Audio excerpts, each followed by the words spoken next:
नमस्कार दोस्तों, आज की वीडियो में हम डिस्कस करेंगे वाल्व्स के बारे में। वाल्व्स केमिकल प्रोसेस इंडस्ट्री में बहुत ज़्यादा क्वांटिटी में यूज़ किए जाते हैं। हम वाल्व्स के बेसिक्स के बारे में जानेंगे और उनके प्रैक्टिकल एस्पेक्ट्स के बारे में जानेंगे। तो दोस्तों, सबसे पहले वाल्व्स का यूज़ किस लिए करते हैं हम? तो वाल्व्स का यूज़ हम करते हैं टू स्टार्ट द फ्लो और टू स्टॉप द फ्लो। ये दो एप्लीकेशन में वाल्व्स का यूज़ करते हैं। दूसरा वाल्व्स का एप्लीकेशन है टू रेगुलेट या कंट्रोल फ्लो। नेक्स्ट, वाल्व्स का यूज़ होता है to allow flow in a particular direction. Then valves का यूज़ होता है to allow flow in a particular condition of temperature या प्रेशर। ये जो लास्ट टाइप का वाल्व मैंने आपको बताया, ये इसका एक एग्जांपल है स्टीम ट्रैप्स, जो कि फ्लूइड के एक टेम्परेचर के ऊपर ऑपरेट होता है। जब कंडेंसेट या पानी आता है या नॉन कंडेंसेबल गैसेस आती है, तभी स्टीम ट्रैप ओपन होता है और उसका फ्लो अलाउ करता है एक पर्टिकुलर डायरेक्शन में। इसके बारे में हम इस टॉपिक में डिस्कस नहीं करेंगे, फिर कभी एक नया वीडियो बनाएंगे स्टीम ट्रैप्स के ऊपर पूरा कंप्लीट, तब हम इसके बारे में डिस्कस करेंगे। बाकी तीन चीज़ों के बारे में हम लोग डिस्कस करेंगे। कंट्रोल वाल्व्स के बारे में डिस्कस इसमें नहीं करेंगे, ओनली मैनुअल वाल्व्स के बारे में डिस्कस करेंगे। तो दोस्तों, सबसे पहली एप्लीकेशन के बारे में हम डिस्कस करते हैं, to start and stop flow. ऐसी एप्लीकेशन में हम लोग गेट वाल्व्स यूज़ करते हैं। ये एक पर्टिकुलर एग्जांपल है गेट वाल्व का। ये पाइपलाइन है, पाइपलाइन में फ्लूइड फ्लो हो रहा है और ये इसमें एक गेट वाल्व इंस्टॉल्ड है। अब इसके कंपोनेंट्स के बारे में हम डिस्कस कर लें तो गेट वाल्व में ये डिस्क है, इसको डिस्क बोलते हैं। डिस्क जो है वो एक स्टेम के साथ कनेक्टेड रहती है, ये स्टेम इसको बोलते हैं। और स्टेम को ऑपरेट करने के लिए एक व्हील होता है, ये व्हील है। तो अगर आप इस व्हील को क्लॉकवाइज घुमाएंगे, व्हील को क्लॉकवाइज घुमाएंगे तो वाल्व का जो डिस्क है वो नीचे जाएगा, नीचे की तरफ जाएगा और ये फ्लो को ब्लॉक करना शुरू करेगा।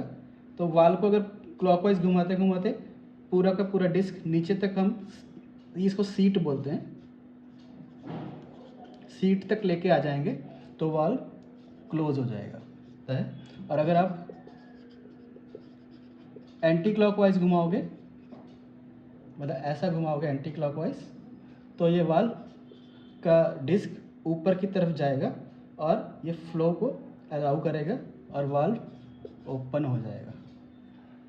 बाकी के कंपोनेंट्स देखिए, ये वाल्व को पाइपलाइन में इंस्टॉल करने के लिए ये इसके फ्लैंज हैं, एक इधर फ्लैंज है, एक दूसरा ये वाला फ्लैंज है। तो पाइपलाइन के फ्लैंज के साथ वाल्व का फ्लैंज एक गैस्केट के साथ बॉक्सअप होता है।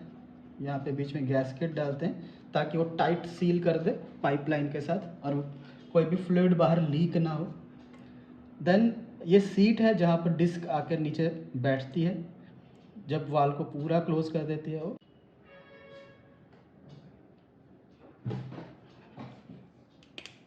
दोस्तों, ये जो पार्ट आपको दिखाई दे रहा है, ये पार्ट, इसको हम बोलते हैं बोनेट। ये बोनेट है और ये पार्ट जो है यहाँ पे ग्लैंड पैकिंग रहता है,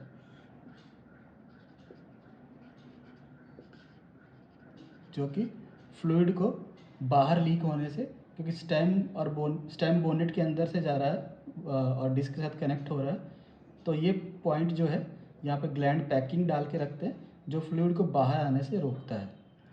अब इस वाल्व में अगर आप देखेंगे जॉइंट कहाँ कहाँ पर हैं, एक तो ये फ्लैंज पाइपलाइन और वाल के फ्लैंज में यहाँ पर जॉइंट है, ये पार्ट में, एक यहाँ पर जॉइंट है, एक ये बोनेट का जॉइंट है, यहाँ पे बोल्टिंग होता है बोनेट को टाइट करने के लिए, एक ये जॉइंट है, और एक जहाँ पर ग्लैंड पैकिंग डाला हुआ है वहाँ पर लीकेज का चांस है। तो ये जहाँ जहाँ जॉइंट्स हैं, ये दो फ्लैंज, बोनेट का जॉइंट और ये ग्लैंड पैकिंग, वहाँ पर फ्लूइड लीक होने का चांस होता है। तो जब भी हम फील्ड में राउंड लेते हैं तो ये लोकेशंस हमको ध्यान से देखना चाहिए कि यहाँ से कोई फ्लूइड बाहर तो नहीं आ रहा है। और इसको अटेंड करने का एक तरीका है कि फ्लैंजेस जो हैं वो भी बोल्टेड रहती हैं, बोनेट भी बोल्टेड रहता है, और ग्लैंड पैकिंग में ये पुशर रिंग रहती है जहाँ पे आई बोल्ट लगे रहते हैं, इनको आई बोल्ट बोलते हैं। तो आई बोल्ट को टाइट करने से ये ग्लैंड पैकिंग भी टाइट हो जाती है और फ्लूइड बाहर आना बंद हो जाता है। इसकी एक पर्टिकुलर लिमिट रहती है कि आप कितना टाइट कर सकते हो। एक लिमिट के बाद फिर ग्लैंड पैकिंग और टाइट करने से लीकेज बंद अगर नहीं होता है तो फिर आपको वाल को मेंटेनेंस में लेना पड़ेगा, वाल को ड्रॉप करके फिर उसका मेंटेनेंस करना पड़ेगा। दोस्तों वाल को अगर हम बाहर से देखेंगे फील्ड में तो हमें कुछ इंपॉर्टेंट इन्फॉर्मेशन उसके बारे में पता चलती है। सबसे पहले तो वाल की जो बॉडी रहती है, बॉडी के ऊपर उसका रेटिंग लिखा रहता है कि सपोज 150 पाउंड्स रेटिंग है, या 300 पाउंड्स रेटिंग है, या 600 पाउंड्स रेटिंग है। दूसरा, वाल के ऊपर उसका साइज़ लिखा रहता है, सपोज वो 6 इंच का वाल्व है या 4 इंच का वाल्व है। और तीसरा, उसका डायरेक्शन भी कहीं कहीं पे मिलता है, एक एरो का डायरेक्शन रहता है। सभी वाल्स के ऊपर एरो मार्क नहीं रहता, लेकिन कुछ एक वाल्स रहते हैं जिसके ऊपर, जैसे ग्लोब वाल ज़्यादा इम्पॉर्टेंट है for direction of the fluid, तो वाल्स के ऊपर उसका डायरेक्शन भी रहता है। तो ये 3 इंपॉर्टेंट चीज़ें हैं जो आपको वाल के ऊपर चेक करना चाहिए। एक उसका रेटिंग कि कितने प्रेशर के लिए रेटेड है, दूसरा उसका साइज़ मतलब उसका ओपनिंग कितना है, और तीसरा उसका डायरेक्शन। एप्लीकेशन वाइज दोस्तों, गेट वाल जो है, जैसे मैंने आपको बताया कि स्टार्ट या स्टॉप करने के लिए या तो फुल ओपन या फिर फुल क्लोज के लिए ही यूज़ होता है। फुल ओपन या फिर फुल क्लोज के लिए यूज़ होता है। ऐसा क्यों होता है? सपोज हमने वाल को ऑपरेट किया स्टेम के साथ और उसकी डिस्क हम ऐसा लेके आए नीचे और वाल को थ्रॉटल कंडीशन में रखा है, पूरा बंद नहीं किया है, कहीं 20-30% ओपन रखा है। तो उससे क्या होगा, जो फ्लूइड आ रहा है वो यहाँ पर बहुत सारा टर्बुलेंस जनरेट होगा यहाँ पर, और ये वाल का जो डिस्क है ये इरोड होना शुरू हो जाता है। अगर आप गेट वाल का डिस्क थ्रॉटल कंडीशन में रखोगे तो ये डिस्क इरोड होने का चांसेस रहता है, जिससे बाद में क्या होता है, अगर आप कभी भी इस वाल को फुल क्लोज करोगे तो वाल फुल क्लोज नहीं कर पाएगा क्योंकि उसका डिस्क ऑलरेडी इरोड हो चुका है। तो ये वाल पास करने लगता है, उसको बोलते हैं पासिंग ऑफ वाल। पासिंग ऑफ वाल मतलब कि वाल फ्लूइड को पूरी तरह से ब्लॉक नहीं कर पा रहा और कुछ फ्लूइड जो है यहाँ से पास होके आगे जा रहा है जो कि रिक्वायर्ड नहीं है, उसको पासिंग ऑफ वाल बोलते हैं। दूसरा रीज़न, हम गेट वाल को फ्लो कंट्रोल के लिए इसलिए यूज़ नहीं करते हैं क्योंकि गेट वाल का जो मूवमेंट रहता है, जो डिस्क का मूवमेंट है, वो फ्लो के प्रपोर्शन में नहीं होता है। सपोज़ मैंने गेट वाल को 50% ओपन किया, 50% ओपन किया, तो ये ज़रूरी नहीं है कि ये फ्लो है, फ्लो भी 50% इंक्रीज़ होगा। फ्लो अगर मैं गेट वाल को 50% ओपन कर दूंगा तो मे बी फ्लो मेरा 70-80% इंक्रीज़ हो सकता है। मतलब वाल्व का ओपनिंग और इंक्रीज़ इन फ्लो ये दोनों प्रपोर्शन में नहीं होते हैं, इसके लिए हम गेट वाल को फ्लो कंट्रोल के लिए यूज़ नहीं करते हैं।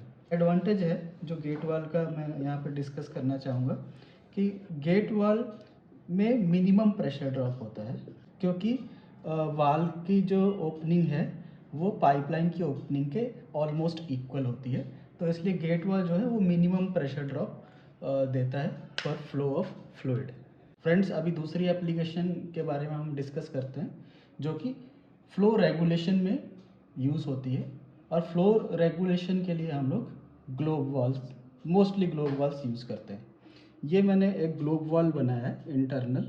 ग्लोब वाल में ये फ्लूइड का फ्लो है, यहाँ पर एक डिस्क होती है ग्लोब वाल की, जो कि ऊपर जाने से ये वाल्व ओपन होगा, और ये जब यहाँ पर सीट पे बैठ जाएगी तो वाल्व पूरा क्लोज हो जाएगा। इसमें फ्लूइड ऐसा आएगा, जैसे ही थोड़ा डिस्क खुलेगा तो फ्लूइड ऐसा करके इसका डायरेक्शन चेंज होगा और यहाँ से फिर फ्लूइड आगे पाइपलाइन में जाएगा। ग्लोब वाल्व का एडवांटेज ये होता है कि स्टेम जितना मूव होता है, सपोज स्टेम 10% मूव हुआ तो फ्लो भी 10% ही इंक्रीज होगा। तो वाल्व का मूवमेंट एंड फ्लो का इंक्रीज ये दोनों प्रोपोर्शनल होते हैं, इसलिए ग्लोब वाल्व्स जो होते हैं वो फ्लो कंट्रोल के लिए यूज़ किए जाते हैं। जब हम कंट्रोल वाल्व्स के बारे में डिस्कस करेंगे तो वहाँ पर भी मैं आपको बताऊंगा कि कंट्रोल वाल्व के बाईपास में हमेशा ग्लोब वाल्व लगाते हैं। ये ग्लोब वाल्व है ताकि जब कंट्रोल वाल्व सपोज हमने कभी मेंटेनेंस के लिए ड्रॉप किया, ये आइसोलेशन वाल्व है कंट्रोल वाल्व के, अगर हम कंट्रोल वाल्व को ड्रॉप करेंगे तो फ्लो कंट्रोल करने के लिए ग्लोब वाल्व यूज़ किया जाता है। ग्लोब वाल्व में एक डिसएडवांटेज होता है कि बिकॉज फ्लो का डायरेक्शन चेंज होता है, यहाँ पर फ्लो का डायरेक्शन चेंज हुआ इसलिए ग्लोब वाल्व में प्रेशर ड्रॉप वो ज़्यादा रहता है as compare to gate valves. तो ये ग्लोब वाल्व का एक डिसएडवांटेज है। दोस्तों ग्लोब वाल्व के अलावा जो और 2-3 टाइप के वाल्व्स होते हैं जो फ्लो रेगुलेशन के लिए यूज़ किए जाते हैं, उसमें से एक है बटरफ्लाई वाल्व। ये बटरफ्लाई वाल्व का मैंने इल्यूस्ट्रेशन बनाया है। इसमें एक डिस्क होती है और ये 90 डिग्री टर्न करने पे वाल्व फुल ओपन हो जाता है।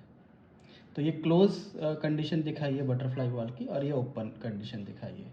अब ये तीनों टाइप के वाल्व जो हैं, बटरफ्लाई वाल्व, प्लग वाल्व और बॉल वाल्व, ये 90 डिग्री टर्न करने पे फुल ओपन या फुल क्लोज हो जाते हैं, तो इनको 90 डिग्री वाल्व्स भी बोलते हैं।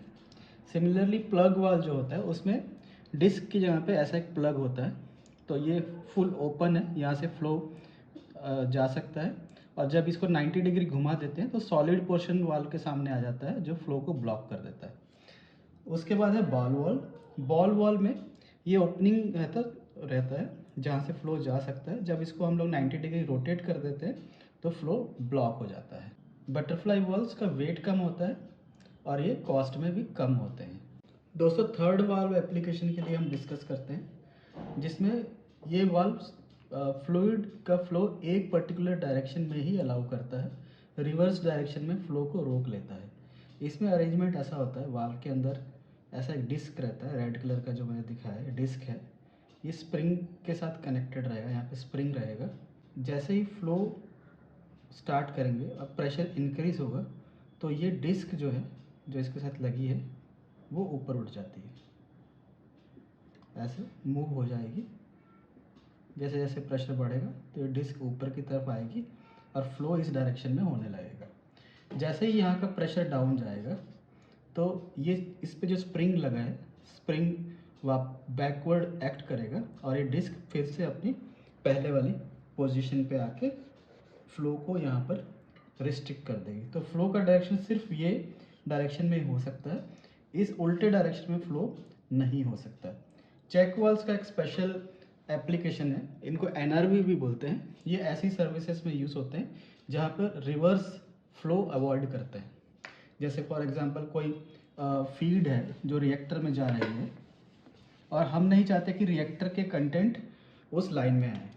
सपोज ये कोई रिएक्टर है, इसमें एक फीड जा रही है, तो हम यहाँ पर एक चेक वाल्व लगाएंगे या एनआरवी लगाएंगे, तो सिर्फ फीड रिएक्टर के अंदर जा सकती है, लेकिन रिएक्टर का कंटेंट बैकवर्ड इस लाइन में नहीं आ सकता है। तो उस एप्लीकेशन के लिए हम लोग चेक वाल्व या एनआरवी यूज़ करते हैं। थैंक यू दोस्तों। अगर आपको कोई भी क्वेश्चन वाल्व्स के रिलेटेड पूछना है तो कमेंट सेक्शन में ज़रूर पूछिए। Thank you for watching the video.